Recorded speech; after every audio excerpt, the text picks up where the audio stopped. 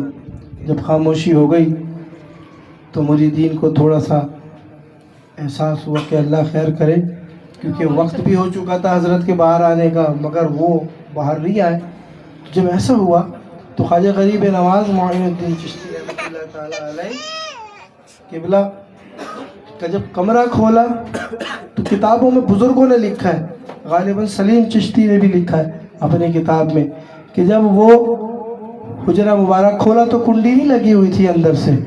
جب کھولا تو حضرت خواجہ معین الدین چشتی رحمۃ اللہ علیہ اللہ تعالیٰ کے حکم کے مطابق اپنے رب سے مل چکے تھے. آپ کا وصال باکمال ہو چکا تھا. مگر اس سے بھی زیادہ مریدین کو حیرانگی یہ ہوئی، یعنی آپ دیکھیں آخری عمل ان کا کیا تھا؟ ذکر الہی. مگر اس پہ بھی بڑی عجیب بات یہ ہوئی کہ جب آپ کے چہرے مبارک پیشانی کپڑا اٹھایا تو پیشانی پہ نوری ڈوریوں سے لکھا ہوا تھا معاطف اللہ حبیب اللہ، یعنی کہ اللہ تعالیٰ کا محبوب اللہ کی محبت میں فدا ہو گیا.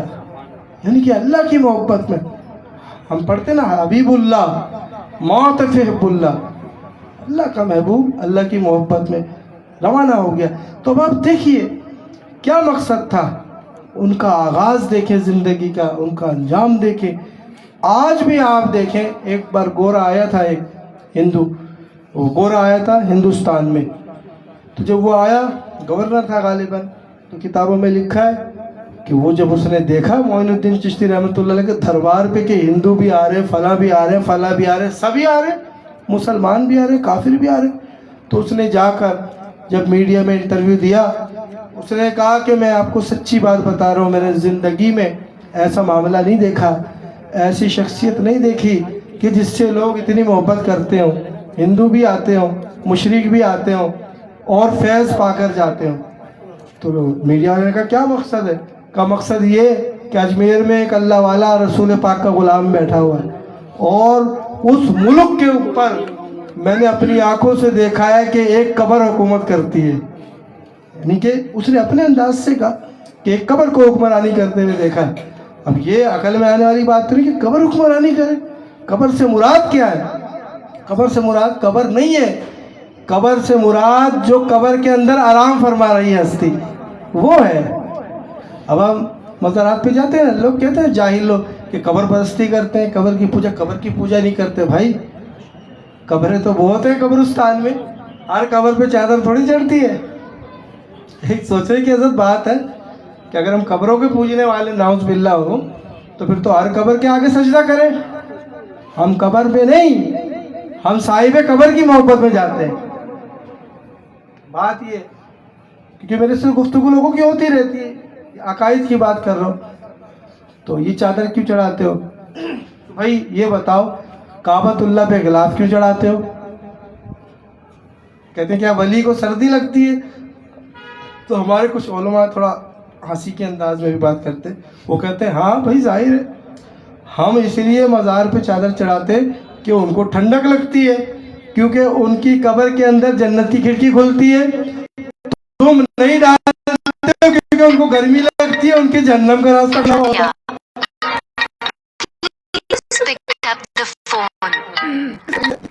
دلیل نہیں مگر سمجھ آنے والی دلیل ہے. بھائی ٹھنڈک میں ہی ٹھنڈ لگتی ہے نا، جون جولائی میں کب سردی لگتی ہے؟ بات سمجھنے کی ہے. تو ولیوں پہ ہم چادر اس لیے نہیں چڑھاتے معاذ اللہ، خدا نہ خاصہ کوئی عبادت کر رہے ہیں تو کعبۃ اللہ پہ اس لیے یاد رکھیے چادر چڑھائی جاتی ہے، یعنی کہ وہ غلاف ڈالا جاتا ہے کعبۃ اللہ پر، تاکہ تمہیں پتہ چل جائے دنیا میں جتنی مساجد ہیں سب سے عظیم مسجد کعبۃ اللہ کی ہے، حرم کی ہے عمارت، سب سے عظیم عمارت کعبۃ اللہ کی ہے. اس لیے اس پہ غلاف ڈال دیتے تاکہ تم اس کعبے کی طرح ہر مسجد کو نہ سمجھو. اسی طریقے سے قرآن کریم پہ غلاف اس لیے چڑھاتے ہیں، اس لیے نہیں کہ قرآن کو سردی لگتی ہے، اس لیے کہ تمام کتابوں میں سب سے افضل اور اعلیٰ کتاب قرآن کریم نظر آئے. اگر تم غلطی سے لائبریری میں ہاتھ ڈالو ناپاک ہو تو تم دیکھ لو یہ غلاف چڑھا ہوا ہے قرآن ہوگا، ہاتھ مت لگاؤ، منع ہے بے وضو، ناپاکی میں آپ قرآن کو ہاتھ نہیں لگاتے. تو پتہ چلا تمام عمارتوں میں سب سے افضل عمارت حرم مکہ ہے، تمہیں نشاندہی ہو جائے کہ اس پہ غلاف چڑھا ہے۔ تمام کتابوں میں سب سے افضل کتاب قرآن کریم ہے، تاکہ تمہیں پتہ چل جائے کہ غلاف چڑھا ہے تو قرآن ہوگا۔ اسی طریقے سے تمام قبروں میں اللہ کے ولی کی قبر سب سے افضل ہوتی ہے، مخلوق میں، امتیوں میں، اس پہ ایک چادر چڑھا دو تاکہ تم ادب کے ساتھ گزر جاؤ، بے ادبی نہ کرو۔ یہ میں نے ٹائم کور کیا نعت خانوں کا، باقی شارق بھائی سے صرف پڑھوائیں، بابر بھائی نے اگر دیر کر دی بس ٹھیک ہے اللہ بس۔ تو لہٰذا میں آپ سے یہی عرض کروں گا، بلکہ التماس کروں گا کہ دیکھیں اصول بنائیں، اپنا معیار بنائیں۔ ہمارے بزرگوں نے بڑی محنت کری ہے، رات دن محنت کری ہے۔ اب اگر ہم کوئی کام ٹھنڈے انداز میں کریں گے تو مزہ نہیں آئے گا۔ ہزاروں سے زیادہ مرید ہیں میرے والد صاحب کے، مگر حالت یہ یا تو ڈیوائیڈ ہو گئے، یا تو دنیا کی رنگینیوں میں کھو گئے، یا پھر اہمیت ہی نہیں دیتے۔ خیر یہ تو ہر جگہ ہوتا ہے۔ بہرحال میں آپ سے یہی عرض کروں گا کہ اللہ تعالیٰ سے دعا بھی کیا کریں اور اپنے آپ کو جوڑیں، خدا رہا ان لوگوں سے بچیں جو بہروپی ہیں، جو بزرگوں کا بھیس اوڑھ کر بدنام کروا رہے ہیں، ان سے بچیں۔ تو اب یہ بہت لمبی محفل تو نہیں ہوگی، یہ انشاءاللہ تعالیٰ پڑھیں گے، پیش کریں گے کلام، پھر باقی اللہ تعالیٰ کی جو مرضی ہوگی۔ اللہ تعالیٰ سے دعا ہے کہ ہم نے جو مختصر سنا، کہا، پڑھا، اللہ اپنی بارگاہ میں قبول فرمائے، اور اس میں جو غلطی کوتاہی ہو گئی ہو اس میں اللہ تعالیٰ معاف فرمائے۔ درود شریف پڑھیے۔ اللہ